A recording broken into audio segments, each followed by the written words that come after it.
नमस्कार। आप सभी को डी न्यूज़ में बहुत बहुत स्वागत है और उम्मीद करते हैं कि आप सभी स्वस्थ और सुरक्षित हो।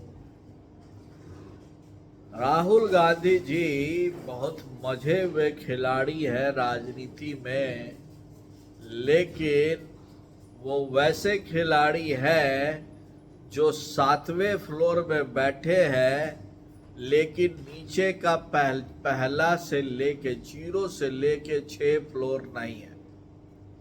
उनका जो फ्लोर है वो हमेशा हवा में तैरता रहता है। और उसी तरह से उन्होंने एक ऐसे सज्जन को लेकर उनकी पार्टी ने बीजेपी को घेरने की कोशिश की जिससे मुझे लगता है कि कोई भी इंसान सहमत नहीं होगा। और वो है अजीत डोवाल साहब, जो नेशनल सिक्योरिटी एडवाइज़र है प्राइम मिनिस्टर के। और उनको वो 6 लोगों के में रखे हैं, जिसमें अमित शाह या नहीं तो आपके भागवत साहब आरएसएस के, ये आपके नरेंद्र मोदी जी, ये सब है, अदानी अंबानी। तो ये एक चक्रव्यूह उन्होंने जो बताया था वो है जिसके बीच में राहुल गांधी है, शायद इन लोगों ने घेर रखा है और वो उसको तोड़ना चाहते हैं। राहुल गांधी जी अचीवमेंट के मामले में अजीत डोवाल के सामने अभी जन्म भी नहीं लिया। अजीत डोवाल जी ने जिस तरह से भारत की सेवा की है, जिस तरह से उन्होंने अपने शरीर को पाकिस्तान की सड़कों पे खपाया है, जिस तरह का उनका निगोशिएशन स्किल है, जिस तरह से उनको राजनीतिक और रणनीतिक और पूरी दुनिया में उनको जान पहचान है, राहुल गांधी को लगता है कि अगला 50 साल लगेगा वो एक्सपीरियंस प्राप्त करने।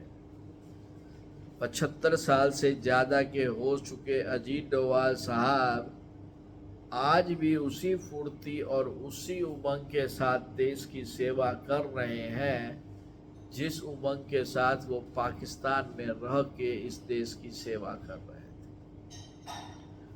और उनको कांग्रेस के द्वारा उनको चिन्हित करने का मतलब है कि आप एक राष्ट्रभक्त को अपने निजी स्वार्थ के लिए कटघरे पे खड़ा कर रहे हैं। राहुल गांधी जी, कांग्रेस पार्टी और इंडिया अलायंस शायद एक चीज भूल गई कि जो अभी यूक्रेन और रशिया वॉर हो रहा है, उसमें रशिया के जो प्रेसिडेंट है मिस्टर पुतिन, उनसे उनको डायरेक्ट एक्सेस मिला और उन्होंने युद्ध को रुकवाने के लिए पुतिन साहब के पास डायरेक्ट बात की, भले ही उसके लिए उनको एक्सेस प्राइम मिनिस्टर ऑफिस से मिला। प्राइम मिनिस्टर ऑफिस पुतिन साहब के सामने राजनीतिक रूप से उनके जो स्किल्स हैं उसके सामने राहुल गांधी और कांग्रेस का कोई नेता तो टिक भी नहीं सकता। जिस तरह से डोवाल साहब ने भारत की रणनीतिक क्षेत्रीय अखंडता को ऊपर रखते हुए पाकिस्तान को डील किया, अफगानिस्तान को किया, ईरान को कर रहे हैं, बांग्लादेश को किया,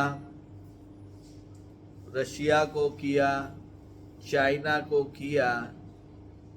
कांग्रेस में ये कहना कि ये उन 6 पिलरों में से है, ये देशभक्त के मुंह पे तमाचा है।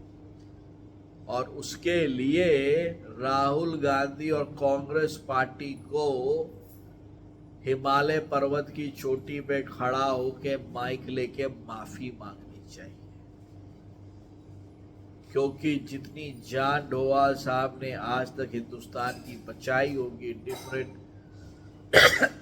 डिफरेंट इनिशिएटिव में, उसका राहुल गांधी जी को इल्म भी नहीं होगा। राहुल गांधी जी अदानी जी और अंबानी जी को बनाने वाले आप ही के पिता, आप ही की दादी और आपकी माता जी ही हैं। सो ये जो आप अपना ज्ञान बरसाते हैं हमदर्दी का, इसको अब आप छोड़ दीजिए। और डोभाल साहब को गाली देने के लिए या डोभाल साहब को उस पिक्चर में लाने के लिए जो आपने इंडियन नेशनल कांग्रेस के वेबसाइट पर डाला हुआ था, 2 बार सोचिए कि आप हिंदुस्तान के राष्ट्रभक्त के साथ क्या कर रहे हैं। यदि आप सभी भी हिंदुस्तान के राष्ट्रभक्त के साथ हैं तो इस चैनल को जरूर लाइक करें, सब्सक्राइब करें, शेयर करें। तब तक के लिए आप सभी को बहुत बहुत धन्यवाद।